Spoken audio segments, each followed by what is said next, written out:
And now to continue the Mark of Heracles, finishing Chapter 2, Chapter 3, and part of Chapter 4.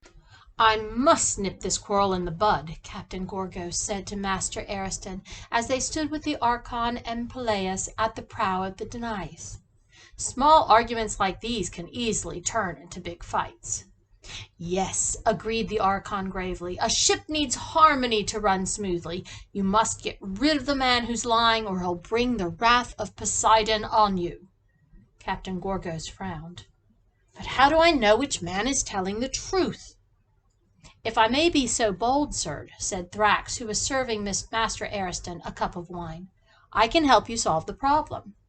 Captain Gorgos looked at Thrax hopefully. "How?" "Tell the men that unless they settle their dispute right away you will throw the mouse overboard," said Thrax.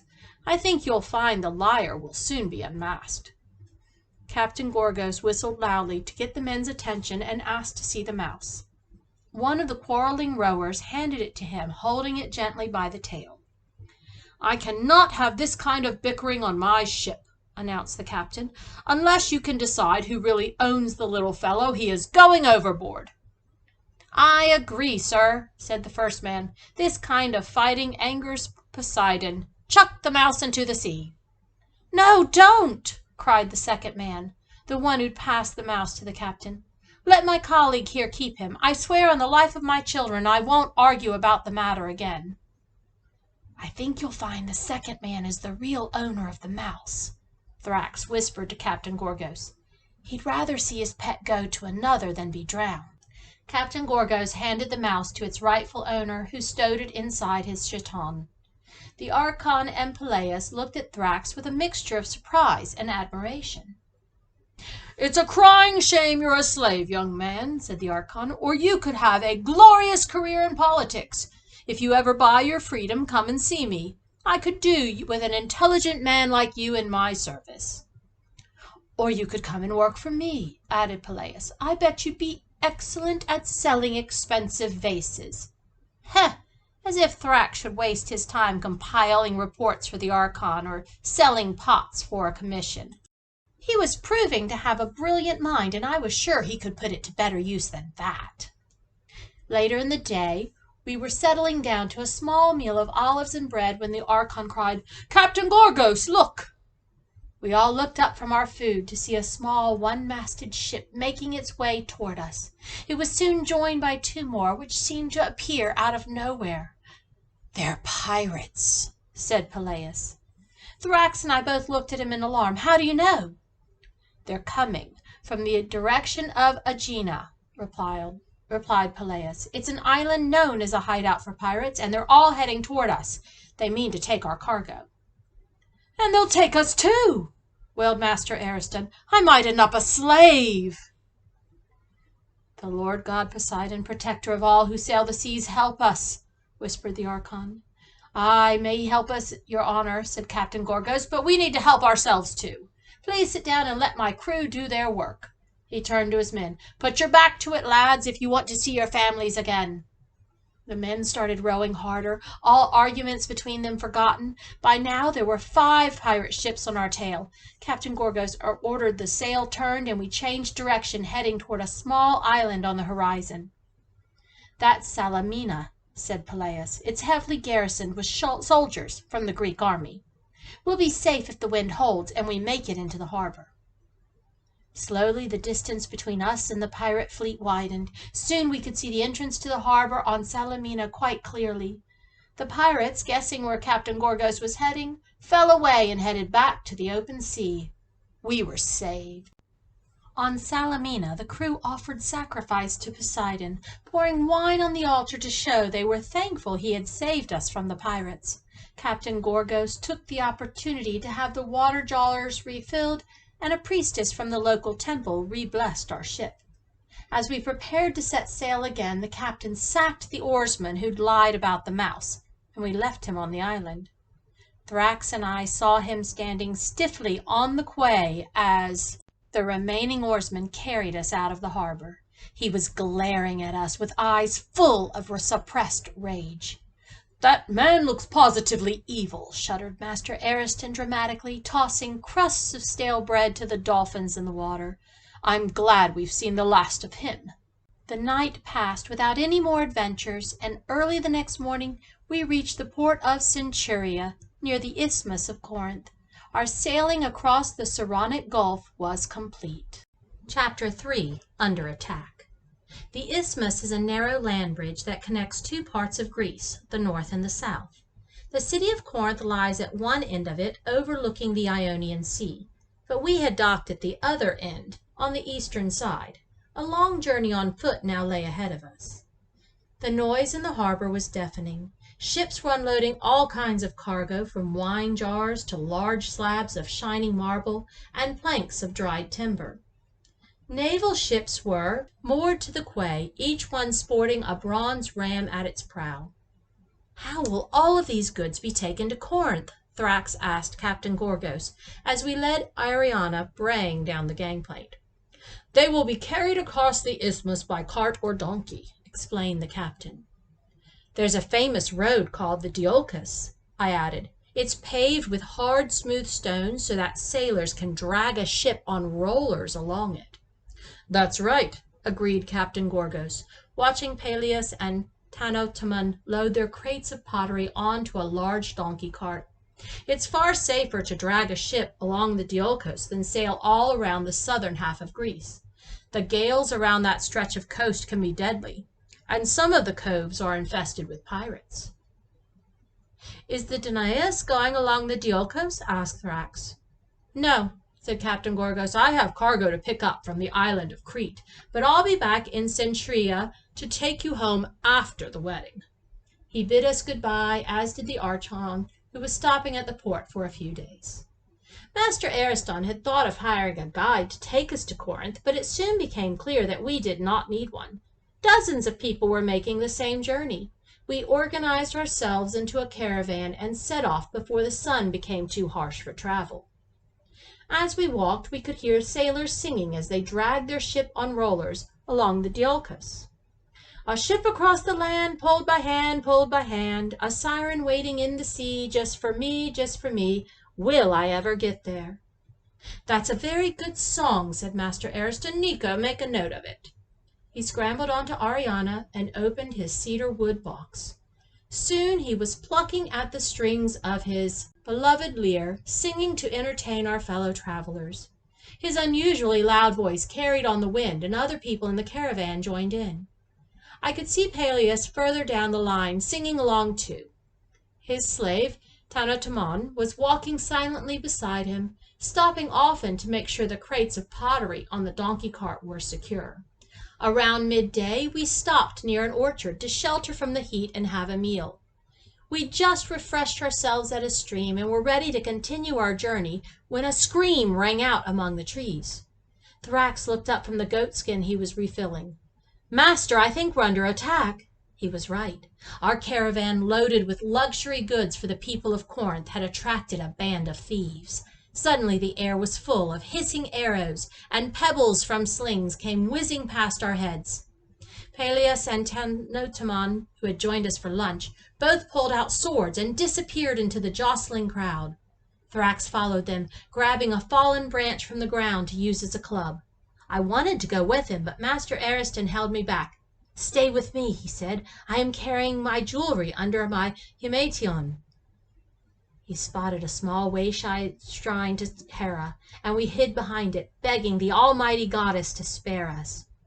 The sound of fighting stopped as suddenly as it had begun, and Peleus returned, his chiton splattered with blood. My heart missed a beat when I did not see Thrax or Tanotamon with him. Had they been injured, or worse, killed? Thrax soon came running back to us with the club still in his hand. He had bad news.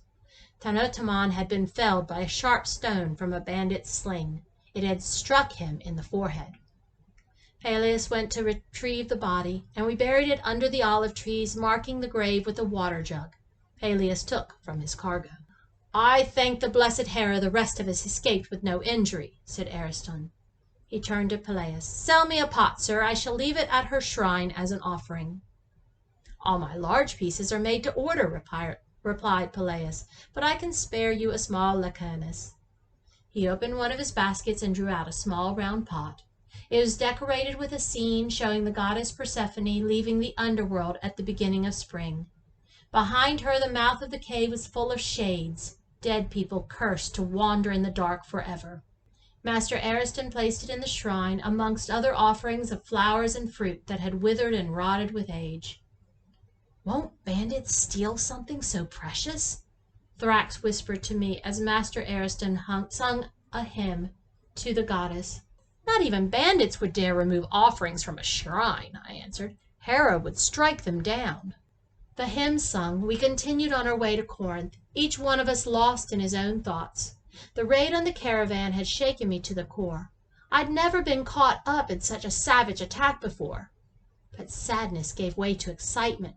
As we approached Corinth, it was a clear night, and the city's walls glowed like pure silver in the moonlight.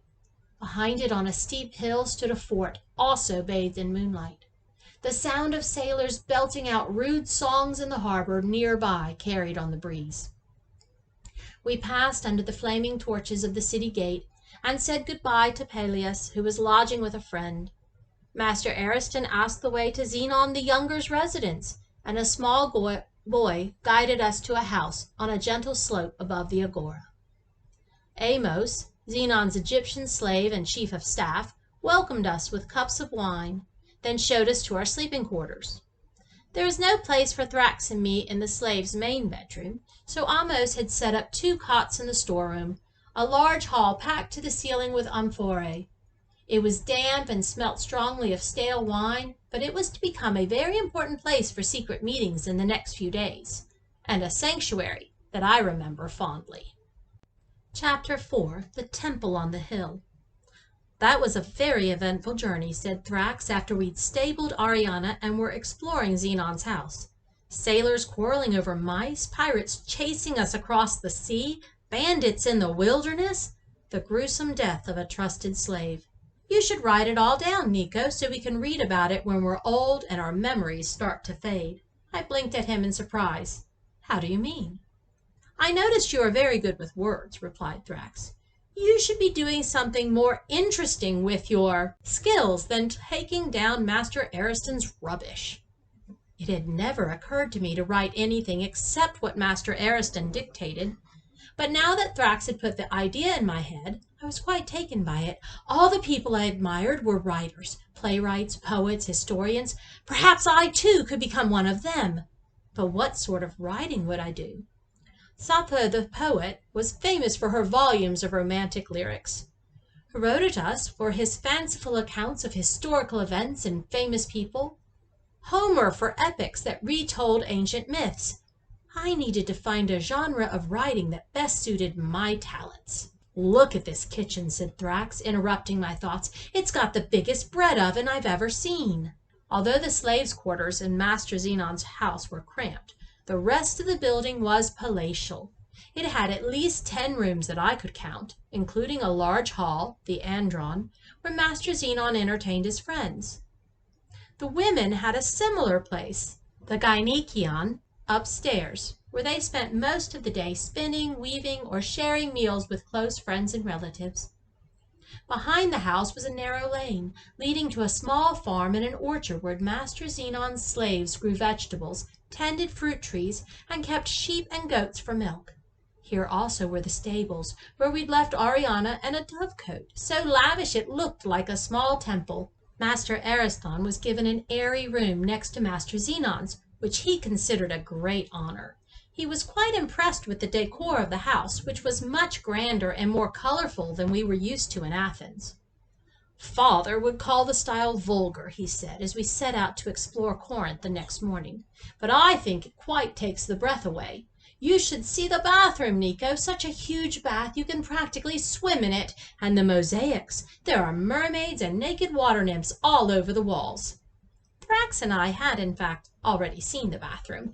We had sneaked in during the night and cheekily given ourselves a good long wash and a rub down with perfumed oil. Rich masters might think slaves and badly paid scribes are not capable of appreciating the finer things in life, but we are. It's just not in our interest to let them know about it. Corinth was a bigger city than Athens, with smellier roads and much louder people. It had several temples, public baths, a theater, and the agora we'd seen the night before. These all lay in the shadow of the Acropolis high on the hill. Master Ariston told us locals called it the Acrocorinth. It had a famous temple of Aphrodite whose beautiful priestesses were said to attract sailors from all over Hellas. Close to the temple was a sacred spring, which gushed out of the rocks into a large bathhouse. Legend told that Pegasus had created it by striking the bare rocks with his hooves.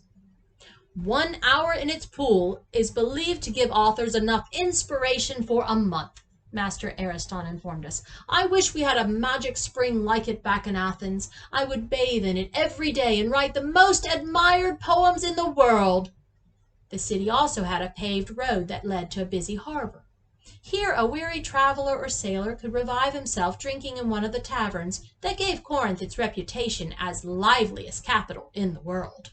Master Ariston dragged us up the hill to the Acrocorinth, as he wanted to bathe in the sacred spring at once.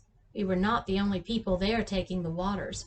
A rather sickly-looking man with straggly hair and blotchy skin was sitting in one of the pools, his long curly beard moving lazily with the current.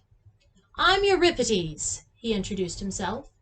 Master Ariston leaned forward, his wet nostrils flaring with excitement. "The Euripides?" "I am a well-known writer of tragedies," confirmed the man. "I've seen several of your works," gasped Master Ariston, "and I was at the premiere of Heracles in Athens 5 years ago. You write such strong roles for women, and such wisdom coming from the mouths of slaves." And we'll stop it right here in the middle of chapter 4. Trust me, we are getting closer to the mystery starting.